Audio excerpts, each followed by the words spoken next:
Di masa reses, DPR bahas revisi Undang-Undang MK. Ini menimbulkan kesan DPR diam-diam membahas undang-undang. Kita akan ulas bersama Wakil Ketua Balik DPR, Ahmad Baidowi, dan pakar hukum tata negara, Bayu Dwi Anggono. Selamat malam, Mas Owi, Mas Bayu. Selamat malam, Mbak Livi. Malam, Saya ke Mas Owi dulu Livi. ya. Mas Owi, ini Iya. DPR dianggap diam-diam bahas revisi Undang-Undang MK di saat reses. Gimana responnya? Ya, kalau konteksnya Undang-Undang MK itu kan domainnya Komisi 3 ya, bukan di Badan Legislasi. Tapi kami bicara secara umum, ketentuan di internal DPR membahas ataupun rapat di dalam reses itu hal yang diperbolehkan sepanjang mendapatkan izin dari pimpinan. Baik. Kami cek ke fraksi, melalui fraksi ke komisi, itu ternyata memang ada izin dari pimpinan untuk menggelar di masa reses. Dan berikutnya, kalau kita lihat dari perkembangannya di Komisi 3 yang dilakukan pada tanggal 13 kemarin itu hanya mendengarkan sikap dari pemerintah, karena pembahasan RUU-nya itu sudah selesai dilakukan di tingkat panja, dan ketika pleno pada sekitar bulan Desember 2023 pemerintah belum menyatakan sikap. Nah, baru di tanggal 13 itu hanya mendengarkan sikap pemerintah setuju atau tidak. Ternyata pemerintah setuju terhadap rumusan yang dibikin atau yang disusun oleh panja RUU MK di Komisi 3. Baik. Tapi yang jadi pertanyaan kan Mas Owi, kenapa kemudian urgensinya harus dibahas di tengah reses? Ya, sekali lagi kan kebutuhan politik hukumnya bisa saja komunikasi antara pimpinan Komisi 3 dengan pemerintah masalah waktu, dan yang adanya kemudian di tanggal 13 itu. Dan pada prinsipnya sih nggak ada yang dilanggar kalau mengikuti penjelasan dari internal Komisi 3 dan juga pimpinan DPR, memang ada izin bagi Komisi 3 untuk menggelar rapat di masa reses. Mas Owi, kemarin ketika KPU ingin merevisi PKPU kan terkendala karena reses DPR. Tapi kemudian sekarang di tengah reses DPR justru melakukan rapat yang dikatakan publik secara diam-diam. Kriteria urgensi untuk memprioritaskan sesuatu itu bisa dilakukan di tengah masa reses atau tidak itu apa sih Mas Owi? Itu kan semua situasional kondisi politik. Ketika dulu Komisi 2, saya nggak tahu persis ya alasannya, tapi kira-kira menduga waktu mau merevisi PKPU itu kan kalau tidak salah sebelum pemilu, ketika anggota DPR lagi fokus persiapan menghadapi pemilu 2024 yang lalu. Namun sekali lagi kasuistik di masing-masing komisi itu berbeda-beda, dan kalau kami pengalaman di Badan Legislasi itu selama mendapatkan izin dari pimpinan dan urgen, ya kita tidak ada masalah rapat di masa reses. Nah, di komisi-komisi yang lain kami tidak tahu situasinya seperti apa. Pastinya mereka berkomunikasi langsung dengan pimpinannya masing-masing, artinya pimpinan yang membawahi AKD itu tersendiri. Oke, saya ke Mas Bayu. Mas Bayu, adakah implikasi hukum dari undang-undang yang dibahas di tengah masa reses, Mas Bayu? Iya, bicara pembentukan undang-undang memang DPR memegang kekuasaan itu ya dengan persetujuan bersama Presiden. Namun kekuasaan kewenangan itu bukannya tanpa batas. Dia dilaksanakan dengan sejumlah persyaratan-persyaratan yang kita sebut ada dua, yaitu persyaratan pembentukan secara formil dan persyaratan pembentukan secara material atau substansi. Mahkamah Konstitusi dalam berbagai putusannya dalam hak uji formil sudah mensyaratkan bahwa kewajiban DPR untuk memastikan pembentukan itu dilakukan sesuai dengan tata tertib ya, prosedur pembentukan yang diatur bukan hanya di tata tertib DPR, mulai dari Undang-Undang Dasar, Undang-Undang Nomor 12 Tahun 2011 tentang pembentukan peraturan perundang-undangan yang diubah terakhir di tahun 2022, Undang-Undang MD3 ya, MPR, DPR, DPD ya, termasuk juga tata tertib. Nah, kalau kita lihat proses pembentukan yang sekarang terjadi di RUU perubahan keempat Mahkamah Konstitusi ini, justru ketika dilakukan di masa reses itu bertentangan langsung dengan Undang-Undang Dasar, dengan Undang-Undang pembentukan peraturan perundang-undangan, termasuk di Undang-Undang MD3 sendiri. Kenapa?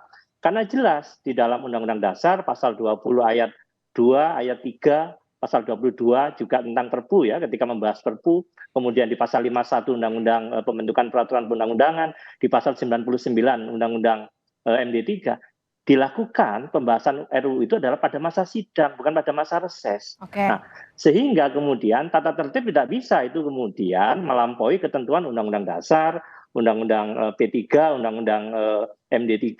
Implikasinya apa? Ini akan timbul persoalan hukum di kemudian hari, yaitu melalui hak uji formil ke Mahkamah Konstitusi. Karena itu kita seringkali mengatakan, DPR, Anda benar punya kewenangan, kekuasaan untuk undang-undang, tapi lakukan sesuai dengan prosedur pembentukan yang sudah disyaratkan, dan itu berkali-kali sesungguhnya proses di MK itu menunjukkan tentang pentingnya kepatuhan pada prosedur tersebut, Mbak Livi.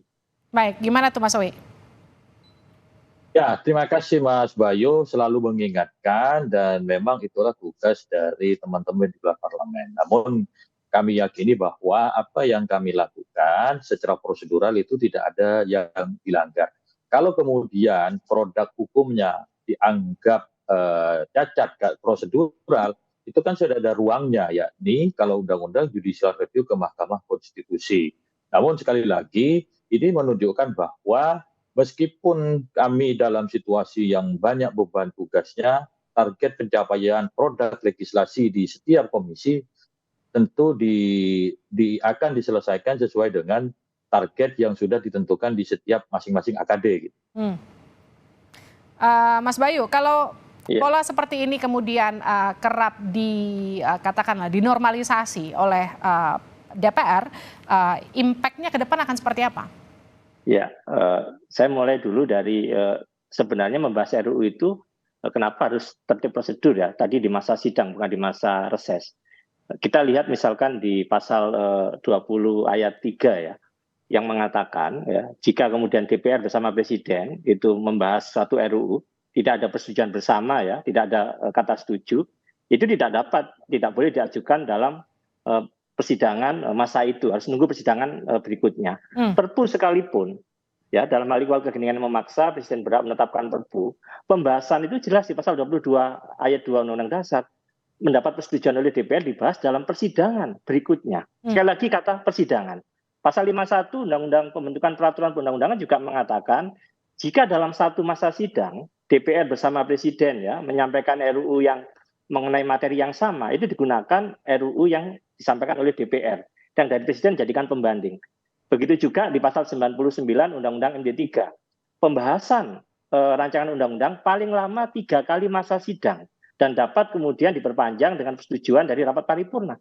Semua mengatakan masa sidang. Ini menjadi penting untuk kemudian kita katakan perpu saja yang sangat urgent ketika untuk mendapat persetujuan itu harus menunggu masa sidang. Nah, jadi sekali lagi bagi saya hal-hal semacam ini penting. Kita menghormatilah kuasa DPR dalam membentuk undang-undang, tapi berikan edukasi karena selama ini kan seringkali kalau kita nunggu di ujung silakan uji formil di Mahkamah Konstitusi, ya saya pikir kan MK selalu menegaskan agar sekali lagi ketentuan yang sudah jelas semacam itu diikuti, tidak perlu kemudian kita nanti harus menunggu publik kemudian Anda silakan kepada Mahkamah Konstitusi karena ada ruang DPR sesungguhnya di sana untuk kemudian menaati ketentuan itu, Mbak Livi. Nah, kalau ada katakanlah dugaan dari apa yang dilakukan ini kemudian dianggap syarat kepentingan politis untuk kemudian menguntungkan DPR dan juga pemerintah, kalau Mas Bayu melihatnya seperti apa?